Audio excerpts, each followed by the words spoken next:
Hello dear students, कैसे हैं आप लोग। तो आज हम पढ़ेंगे मार्कोनिकॉव्स रूल। तो देखिए मार्कोनिकॉव्स रूल क्या होता है, एडिशन रिएक्शन इन एल्कीन्स। तो ये जो एल्कीन में जो डबल बॉन्डेड कार्बन है जो दो, तो इनमें से एक कार्बन पर जुड़ जाएगा हाइड्रोजन, दूसरे पर जुड़ जाएगा हेलोजन। ओके, अब यहाँ पर चेक करते हैं कि रिएक्टिविटी का ऑर्डर यहाँ पर क्या होगा हाइड्रोजन हैलाइड्स का। तो सबसे ज़्यादा रिएक्टिविटी होती है HI की, ओके, हाइड्रोजन आयोडाइड की, देन आपका हाइड्रोजन ब्रोमाइड की, देन आपका HCl, और सबसे लीस्ट रिएक्टिविटी होती है HF की। ओके डियर स्टूडेंट्स, तो ये ऑर्डर आपको याद रखना है। अब देखिए यहाँ पर एल्कीन्स में भी कौन से एल्कीन्स में यहाँ पर इसका यूज़ आता है, तो अनसिमेट्रिकल एल्कीन्स। अब अनसिमेट्रिकल एल्कीन्स क्या होते हैं, जिसमें डबल बॉन्डेड कार्बन के अराउंड डिफरेंट ग्रुप्स होते हैं। जैसे कि आप देख सकते हैं यहाँ पर ये कुछ एग्जाम्पल्स हो गए अनसिमेट्रिकल एल्कीन्स के। ओके, तो चलिए अब एक एग्जाम्पल से समझते हैं कि ये मान लीजिए आपके पास में एक अनसिमेट्रिकल अल्कीन है और इसमें आपने हाइड्रोजन ब्रोमाइड को ऐड करना है। तो ये जो कार्बन आप देख रहे हैं ये है मोर सब्स्टिट्यूटेड कार्बन, तो इस पे जुड़ेगा ब्रोमाइड। ओके, मतलब हैलाइड आयन आपका जुड़ेगा मोर सब्स्टिट्यूटेड कार्बन पे और हाइड्रोजन जुड़ेगा लेस सब्स्टिट्यूटेड कार्बन पे। यही होगा मेजर प्रोडक्ट, जैसा कि आप देख सकते हैं। और माइनर प्रोडक्ट में क्या होगा, हैलोजन आपका जुड़ेगा लेस सब्स्टिट्यूटेड कार्बन पर। ओके, तो ये एक और एग्जांपल देख सकते हैं, ये भी अनसिमेट्रिकल एल्कीन है। तो यहाँ पर देख सकते हैं मोर सब्स्टिट्यूटेड कार्बन पर जुड़ेगा हेलोजन। मोर सब्स्टिट्यूटेड कार्बन मतलब वो कार्बन जिस पर लेस नंबर ऑफ हाइड्रोजन होंगे, वहीं पर मोर नंबर ऑफ हाइड्रोजन वाले कार्बन को हम क्या बोलेंगे, लेस सब्स्टिट्यूटेड कार्बन, जैसा कि आप देख सकते हैं। चलिए तो अब मैकेनिज़्म समझते हैं क्या होता है यहाँ पर मैकेनिज़्म इन मार्कोनिकॉव्स रूल। तो देखिए ये जो मैकेनिज़्म होता है, ओके, इस मैकेनिज़्म को अगर हम देखें ध्यान से तो ये दो स्टेप में होता है। Okay, step 1 and step 2। अब स्टेप 1 की अगर हम बात करें तो स्टेप 1 में क्या होता है, जो एल्कीन होता है ये डोनेट कर देता है pair of electron to proton, और यहाँ पर क्या होता है, कार्बोकैटायन फॉर्म हो जाता है। तो फर्स्ट स्टेप का मतलब क्या हो गया, कार्बोकैटायन यहाँ पर फॉर्म होता है। और ये स्टेप होती है स्लो, मतलब रेट डिटरमाइनिंग स्टेप होता है ये first step. Okay dear students, चलिए तो एक बार हम एग्जांपल समझते हैं। देखिए ये रहा आपका स्टेप 1, ये हाइड्रोजन या प्रोटॉन को इसने क्या दिया है, अपने इलेक्ट्रॉन्स डबल बॉन्ड ने, और हैलाइड आयन यहाँ से बाहर निकल जाएगा। तो ये स्टेप है स्लो, और यहाँ पर आप देख सकते हो कार्बोकैटायन का फॉर्मेशन हो गया। अब यहाँ पर सेकेंड स्टेप होता है फास्ट। अब यहाँ पर क्या होता है, जो हैलाइड आयन है ये अटैक करता है कार्बोकैटायन पे, तो यहाँ पर अल्काइल हैलाइड बन जाता है आपका। ओके डियर स्टूडेंट्स, तो अल्काइल हैलाइड का फॉर्मेशन हो गया यहाँ पर आफ्टर स्टेप 2। ओके, तो ओवरऑल देखेंगे तो दो स्टेप हैं, फर्स्ट स्टेप है स्लो, सेकंड स्टेप है फास्ट। ओके, ये आप देख सकते हैं, ये कार्बोकैटायन और इस पर हैलाइड आयन ने अटैक करा, और ये आपका बन गया, आपका क्या बन गया, ये आपका अल्काइल हैलाइड। ओके, चलिए तो यहाँ पर एक एग्जांपल से समझते हैं, जैसे HBr। अब इसका हम मैकेनिज़्म में देखेंगे तो पॉसिबिलिटी क्या है, स्टेप 1 के बाद में दो कार्बोकैटायन बन सकते हैं। अभी हमने देखा था कार्बोकैटायन तो बनता है, बट यहाँ पर दो कार्बोकैटायन बन सकते हैं, पॉसिबिलिटी है इसके लिए, क्योंकि अनसिमेट्रिकल अल्कीन है। ओके, अब देखिए यहाँ पर कौन सा कार्बोकैटायन ज़्यादा स्टेबल है। ओके, तो कार्बोकैटायन वो ज़्यादा स्टेबल है जिसके पास में अल्फ़ा हाइड्रोजन ज़्यादा है। जैसे यहाँ पर ऊपर वाला जो है कार्बोकैटायन, इसके पास में 6 अल्फ़ा हाइड्रोजन है। वहीं पर ये जो लेस स्टेबल है इसके पास में सिर्फ 2 अल्फ़ा हाइड्रोजन है। ओके, तो देखिए मोर स्टेबल कार्बोकैटायन के करस्पॉन्डिंग जो आपका हैलाइड बनेगा वही होगा आपका मेजर प्रोडक्ट। ओके, वहीं पर लेस स्टेबल के करस्पॉन्डिंग जो होगा ये होगा आपका माइनर प्रोडक्ट। तो ओवरऑल हमने देखा था कि मोर सब्स्टिट्यूटेड कार्बन पर जो हेलोजन जाएगा दैट इज़ मेजर, तो आप ऐसे याद रख सकते हैं। और दूसरा आपको मैकेनिज़्म से भी मैंने समझा दिया कि रीज़न इसका क्या है कि क्यों यहाँ पर मोर सब्स्टिट्यूटेड कार्बन पर ही मेजर प्रोडक्ट आ रहा है। सो आई होप यहाँ तक आपको क्लियर हुआ। अब आपको ध्यान देना है कि क्योंकि कार्बोकैटायन जो फॉर्म हो रहा है फर्स्ट स्टेप में, और हम सभी जानते हैं कि जब कार्बोकैटायन फॉर्म होता है तो वहाँ पर रीअरेंजमेंट की पॉसिबिलिटी होती है। तो जैसे यहाँ पर हम देखेंगे तो यहाँ पर कार्बोकैटायन ये फॉर्म हो रहा है मोर स्टेबल, बट यहाँ पर रीअरेंजमेंट की कोई पॉसिबिलिटी नहीं है, क्योंकि ऑलरेडी सेकेंडरी कार्बोकैटायन है which is already stable.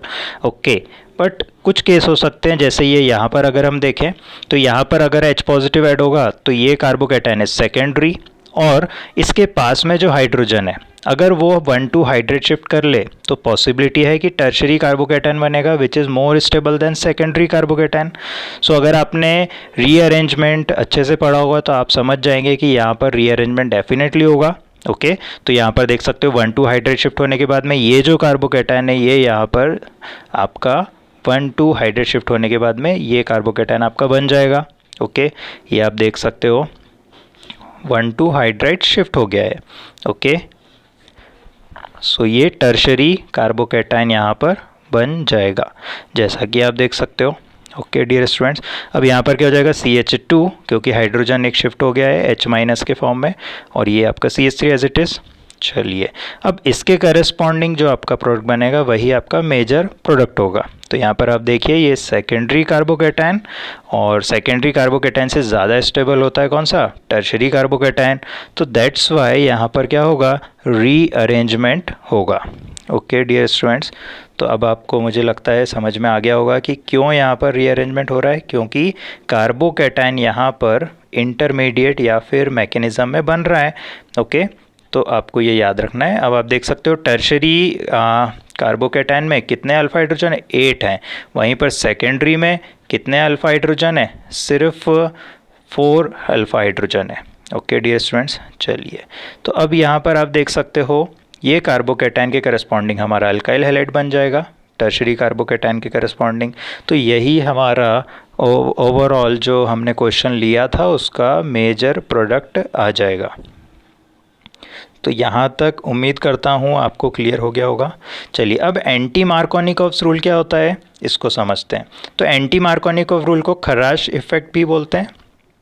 Okay क्या बोलते हैं इसको, खराश इफेक्ट भी बोलते हैं या फिर इसको पर ऑक्साइड इफेक्ट भी बोलते हैं। तो आप किसी भी नाम से आप देख सकते हैं, बुक्स में आपको मिलता है ये एंटी मार्कोनिकॉव्स रूल। अब एंटी मार्कोनिकॉव्स रूल क्या होता है चलिए इसको समझते हैं। तो देखिए यहाँ पर भी आपका जो अनसिमेट्रिक अल्कीन्स होता है, तो अनसिमेट्रिकल अल्कीन्स में अगर आप HBr, हाइड्रोजन हैलाइड में सारे नहीं सिर्फ HBr, तो HBr को अगर आप पर ऑक्साइड के साथ में लेंगे, और पर ऑक्साइड भी कौन सा, ऑर्गेनिक पर ऑक्साइड। ओके ROO, R के फॉर्म में हम इसको रिप्रेजेंट कर रहे हैं। तो ये जो ऑर्गेनिक पर ऑक्साइड और HBr ये दोनों अगर साथ में होंगे तो जो हम माइनर प्रोडक्ट एक्सपेक्ट करते थे फ्रॉम मार्कोनिकॉव्स रूल वो यहाँ पर क्या हो जाएगा, मेजर प्रोडक्ट। ओके और ऐसा क्यों हो रहा है, क्योंकि यहाँ पर कार्बोकेटायन नहीं बनता है, मैकेनिज्म में फ्री रेडिकल बनता है। ओके और यहाँ पर एक चीज़ और याद रखेंगे कि कोई भी रीअरेंजमेंट की पॉसिबिलिटी यहाँ पर नहीं है क्योंकि फ्री रेडिकल मैकेनिज्म है। तो देख लीजिए ये एक एग्जांपल है unsymmetrical alkyne with HBr and organic पर ऑक्साइड। तो यहाँ पर आप देखेंगे कि लेस सब्सटीट्यूटेड कार्बन पर हैलाइड आयन जुड़ गया है जैसा आप देख सकते हो, और यही है आपका major product. Okay dear students, तो चलिए एक और एग्जांपल से समझते हैं। ये देखिए यहाँ पर भी हमने अभी थोड़ी देर पहले इसमें देखा था जब मार्कोनिकॉव्स में रीअरेंजमेंट हो रहा था, बट क्योंकि ये है एंटी मार्कोनिकॉव्स रूल, क्योंकि यहाँ पर HBr को लिया है पर ऑक्साइड की प्रेजेंस में, बेंजोइल पर ऑक्साइड। ओके तो अब यहाँ पर क्या होगा, आपको पहली बात तो कोई रीअरेंजमेंट करना नहीं है, दूसरा आपको लेस सब्स्टिट्यूटेड कार्बन को, जो कि कॉर्नर वाला कार्बन है राइट मोस्ट साइड वाला, इस पर आप क्या जोड़ देंगे, हैलोजन को जोड़ देंगे। ओके और दूसरे कार्बन पे आप जोड़ देंगे हाइड्रोजन को। ओके और हमेशा आपको एंटी एडिशन करवाना है। चलिए तो ये आपका क्या हो गया, मेजर प्रोडक्ट हो गया है। ओके डियर स्टूडेंट्स, यहाँ पर कोई भी रीअरेंजमेंट जैसी बात हम नहीं करेंगे एंटी मार्कोनिकॉव्स रूल में। चलिए तो आई होप इतना आपको क्लियर हुआ। चलिए अब ये कुछ क्वेश्चन है, आप इसको अटेम्प्ट करिए और हम देखते हैं कैसे इसको करेंगे। चलिए तो देखिए यहाँ पर फर्स्ट वाला केस देखें, तो आपने क्या करना है, सिंपली मार्कोनिकॉव्स रूल को यूज़ करना है। तो आपको क्या करना है, मोर सब्स्टिट्यूटेड कार्बन, इस पर क्या जोड़ देंगे आप, ब्रोमीन को। तो यहाँ पर आपने देखिए ब्रोमीन को जोड़ दिया मोर सब्स्टिट्यूटेड कार्बन पे। ओके डियर स्टूडेंट्स, तो ये आप देख सकते हो मार्कोनिकॉव्स के अकॉर्डिंगली है। चलिए अब इसका मैकेनिज्म भी देख लेते हैं। तो देखिए सबसे पहले क्या होगा, H पॉजिटिव आपका जो रहेगा ये डबल बॉन्ड से इलेक्ट्रॉन लेगा। ओके, डबल बॉन्ड जो होंगे ये अपने इलेक्ट्रॉन्स दे देंगे, पाई इलेक्ट्रॉन्स, तो कार्बोकैटायन बन जाएगा टर्शरी कार्बोकैटायन। अब टर्शरी इज़ ऑलरेडी स्टेबल, तो कोई भी रीअरेंजमेंट की पॉसिबिलिटी यहाँ पर नहीं होगी। ओके, तो सिंपली अब आपका जो हैलोजन है वो इसी पोजीशन पर जुड़ जाएगा। अब आते हैं सेकंड क्वेश्चन पे। तो देखिए सेकंड क्वेश्चन में भी आपके पास में अनसिमेट्रिकल अल्कीन है, ठीक है। अब यहाँ पर क्या करेंगे आप, मैकेनिज्म से ही हम समझ लेते हैं। चलिए सबसे पहली स्टेप में हम यहाँ पर क्या करते हैं, कार्बोकैटायन का फॉर्मेशन कर देते हैं। तो देखिए अब हम क्या करेंगे, H पॉजिटिव लाएंगे हमारा प्रोटॉन, और अब डबल बॉन्ड या पाई इलेक्ट्रॉन्स इसको डोनेट हो जाएंगे। तो अब देखिए कार्बोकैटायन का फॉर्मेशन होगा। तो यहाँ पर आप देख सकते हो कार्बोकैटायन का फॉर्मेशन हो गया, और डबल बॉन्ड का जो दूसरा कार्बन है उसके साथ जुड़ जाएगा हाइड्रोजन, प्रोटॉन हमारा। चलिए तो अब ये सेकेंडरी कार्बोकैटायन हमारा बन गया है।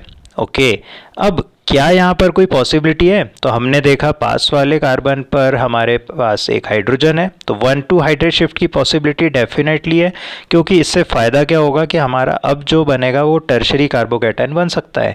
तो अगर मोर स्टेबल कार्बोकैटायन आपका बन सकता है तो डेफिनेटली 1-2 हाइड्रेट शिफ्ट हो जाएगा, दैट इज़ रीअरेंजमेंट हो जाएगा, जैसा कि आप देख सकते हैं यहाँ पर।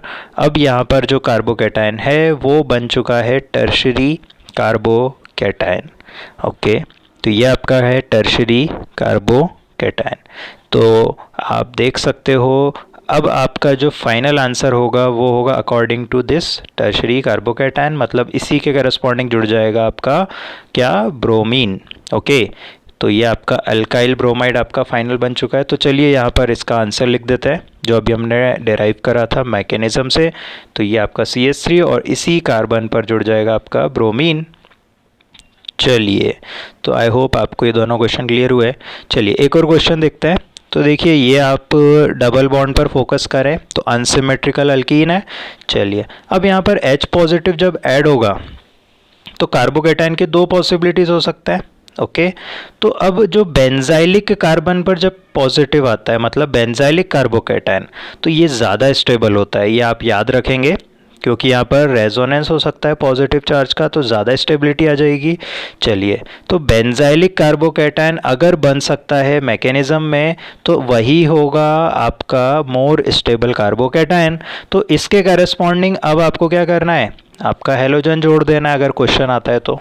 ओके, तो आपको ये याद रखना है, अगर ऐसा हो तो benzylic carbocation will be your more stable. चलिए, तो ये आपका ब्रोमाइड आयन आ गया, और ब्रोमाइड आयन आपका जुड़ जाएगा इस बेंजाइलिक कार्बोकैटायन के साथ में। चलिए, तो ये आपका देख सकते हो आप CH, और इसके साथ में ब्रोमीन को जोड़ दिया हमने। तो आई होप आपको ये क्वेश्चन भी अच्छे से क्लियर हो गया कि हमने किस तरह से यहाँ पर फाइनल प्रोडक्ट को लिखा है। चलिए एक और क्वेश्चन देखते हैं। चलिए, तो यहाँ पर ये अनसिमेट्रिकल अल्कीन है, और HBr में से H पॉजिटिव को सबसे पहली स्टेप में हम क्या करते हैं, ऐड करवा देते हैं पाई बॉन्ड के साथ में। तो देखिए यहाँ पर मोर सब्सटीट्यूटेड कार्बन, इस पर आ जाएगा पॉजिटिव चार्ज। ओके, तो मोर सब्सटीट्यूटेड कार्बन या लेस नंबर ऑफ हाइड्रोजन वाला जो कार्बन है इस पर आ गया है पॉजिटिव चार्ज, और दूसरे कार्बन पर जुड़ जाएगा H, मतलब अब पहले CH2 था अब CH3 हो गया। चलिए, तो अब देखिए यहाँ पर ये है सेकेंडरी कार्बोकैटायन, बट अगर यहाँ पर मीथाइल शिफ्ट हो जाए, जो पास वाला बेंजाइलिक कार्बन से जुड़ा है Me, मतलब मीथाइल CH3, अगर ये शिफ्ट हो जाए तो अब हमको मिल जाएगा benzylic carbocation. So definitely 1-2 methyl shift होगा यहाँ पर, और उससे फ़ायदा क्या होगा कि हमको मिल जाएगा बेंजाइलिक कार्बोकैटायन, जो कि ज़्यादा स्टेबल होता है, अभी हमने देखा था। तो ये देख सकते हो आप, बेंजाइलिक कार्बोकैटायन बन गया आफ्टर 1-2 मीथाइल शिफ्ट। तो ये आपने यहाँ पर Me को जोड़ दिया, और एक CH3 पहले से था। देखिए Me मतलब सिंपली CH3 है, कंफ्यूज इसमें बिल्कुल नहीं होना है, ठीक है। तो ये आपका क्या बन गया है, बेंजाइलिक कार्बोकैटायन। अब इसके करस्पॉन्डिंग आपको क्या करना है, ब्रोमीन को जोड़ देना है। ओके डियर स्टूडेंट्स, तो इसके करस्पॉन्डिंग अब हम जोड़ देंगे हमारे सेकेंड स्टेप में ब्रोमाइड को। चलिए, तो ये आपका आंसर आ जाएगा, ये देखिए, ये आपने C और इसके साथ में ये Me, और यहाँ पर एक ये ब्रोमीन को जोड़ दिया हमने बेंजाइलिक कार्बन पर। चलिए, तो अब आपका CH, Me और Me। तो अगर आपको ये कॉन्सेप्ट पता नहीं होता तो आप डेफिनेटली इस तरह से आंसर नहीं लिख पाते। सो आई होप आपको ये क्लियर हुआ इम्पोर्टेंस ऑफ रीअरेंजमेंट। चेक करेंगे आप हर बार ये भी आप। तो चलिए, ये क्वेश्चन मैं आपके लिए दे रहा हूँ कि आपको यहाँ पर बताना है कि इस अल्कीन में अगर आपने HBr ऐड करा तो क्या यहाँ पर रीअरेंजमेंट होगा, येस और नो। कमेंट बॉक्स में मुझे लिखकर बताइए। Thank you for watching. मिलते हैं नेक्स्ट वीडियो में। Till then bye bye, all the best.